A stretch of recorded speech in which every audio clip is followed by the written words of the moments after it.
നമ്മുടെ സിനിമ നമ്മൾ വിചാരിച്ച പോലെ തന്നെ ആളുകൾ തിയേറ്ററിൽ സെലിബ്രേറ്റ് ചെയ്യുന്നു എന്ന് പറയുന്നത് കാണുമ്പോൾ ഭയങ്കര സന്തോഷമുണ്ട്. ഒന്നുമില്ല, തമിഴ് പടം പോലെ ചെയ്യണമെന്ന് ആഗ്രഹിച്ച് ചെയ്തൊരു പടമാണ്. ദിലീപേട്ടൻ ശരിക്കും എങ്ങനെ ഫസ്റ്റ് മൈൻഡിലേക്ക് വരുന്നത്? കാരണം ഈ ക്യാരക്ടർ കുറച്ച് എക്സെൻട്രിക് ആണ്. അപ്പോൾ അതിന് ഏറ്റവും ബെസ്റ്റ് ഓപ്ഷൻ ദിലീപേട്ടൻ തന്നെയായിരുന്നു. ദിലീപേട്ടൻ അങ്ങനെ നമ്മൾ ഒരുപാട് നാളെ അത്രയും ഹെവി ആക്ഷൻ ബ്ലോക്കിൽ കണ്ടിട്ട് ഞാൻ ആകെ ഒറ്റ കാര്യം ദിലീപേട്ടനുണ്ട്. ദിലീപേട്ടൻ ചിരിച്ചോണ്ടടിച്ചാണ്.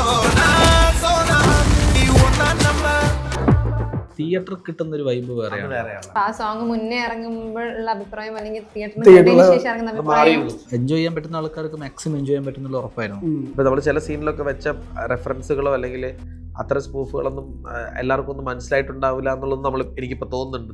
അങ്ങനെ മനസ്സിലാവാത്ത കാര്യങ്ങൾ വന്നാൽ ചില കാര്യങ്ങൾ ചിലപ്പോൾ അസ്ഥാനത്താവാം. ചില സീനുകൾക്കും ഈ പറഞ്ഞ പോലെ ഭയങ്കരമായിട്ടുള്ള വിമർശനങ്ങൾ വരുന്നുണ്ട്. പർട്ടിക്കുലർ കാര്യത്തിൽ നിന്നും ഉള്ളൊരു വിഷ്വലൈസേഷൻ ആണ് ഈ സിനിമയിൽ ആ പർട്ടിക്കുലർ സീൻ. ആ സീൻ പോലും റെഫറൻസ് ആണ്.